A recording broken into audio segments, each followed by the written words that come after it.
तेज रफ्तार जिंदगी और इसे गति देते ये नए नए डिजाइन के वाहन। एक वक्त था जब भारतीय सड़कों पर कुछ खास मॉडल की कारें ही नजर आती थी, मगर अब रोज लॉन्च हो रही नई नई कारों ने माहौल बदल दिया है। रंग, रूप, आकार और रफ्तार सभी कुछ बदल गया। बदलाव का दौर रुका नहीं, बल्कि और तेज होता जा रहा है। इस सब के पीछे है ऑटोमोबाइल डिजाइनिंग उद्योग की कड़ी मेहनत और नई टेक्नोलॉजी से तालमेल। आपको क्रिएट करने का फिजिकल मॉडल ज़रूरत नहीं है। आपने जो चीज़ भी है वर्चुअली कंप्यूटर पे क्रिएट करी, उसको वहीं चेक करके एनालाइज करके एक डिफेक्ट फ्री आप प्रोडक्ट लेके आते हो, एज कम्पेयर टू पहले जब आप बन जाता था फिजिकल प्रोडक्ट, तभी आप रियलाइज़ करते थे उसमें क्या फ्लॉज हैं, उसमें क्या एरर्स हैं। सो आज की डेट में आपको ये कुछ करने की ज़रूरत नहीं है।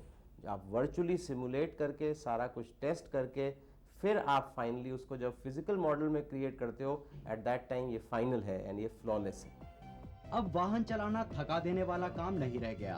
Power steering, central locking, power Windows, automatic gears जैसी सुविधाओं ने सभी कुछ बेहद आसान बना दिया है।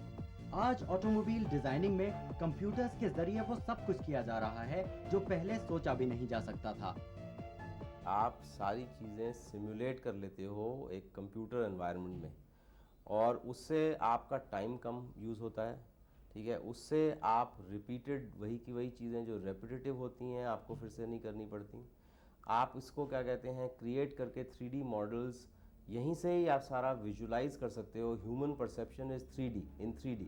तो ये 3D मॉडल्स आप इनको जाके पूरे उनके डिफरेंट व्यूज़ देख सकते हो, एनालिसिस कर सकते हो। ऑटोमोबाइल डिजाइनिंग में खास योगदान है कैड कैम यानी कंप्यूटर एडेड डिजाइनिंग और मोटरिंग का। इसकी मदद से गाड़ियों के छोटे से छोटे पुर्जे भी बेहतर तरीके से डिजाइन और टेस्ट किए जा सकते हैं। कैड कैम का मेन एडवांटेज है कि ये सारा कुछ आप एक सिमुलेटेड एनवायरनमेंट में क्रिएट कर रहे हो। आप 2D जनरेट करते हो, 3D मॉडल्स बनाते हो, 3D मॉडल्स की आप टोटली विजुलाइज कर सकते हो, प्रेजेंट कर सकते हो, क्लाइंट्स देख सकते हैं।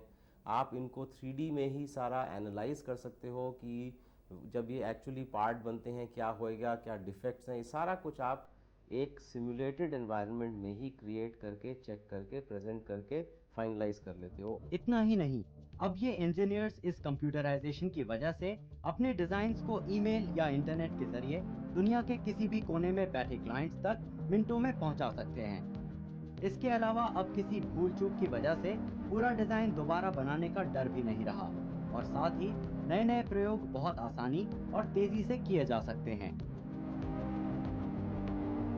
इस डिजाइनिंग सॉफ्टवेयर का इस्तेमाल सिर्फ ऑटोमोबाइल सेक्टर तक ही सीमित नहीं रह गया है, बल्कि इसका प्रयोग एरोप्लेन्स तक को डिजाइन करने में किया जा रहा है।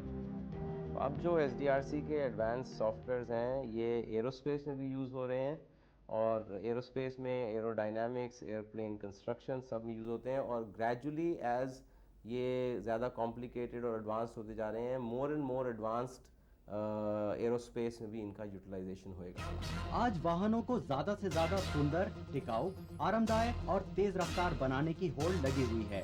ऑटोमोबाइल डिजाइनिंग में आया मौजूदा बदलाव हैरत भरा है, मगर ये मंजिल नहीं। नए नए प्रयोग अभी भी जारी हैं। एक लंबे अरसे तक मशीनें हजारों लोगों के लिए दुविधा बनी रहीं।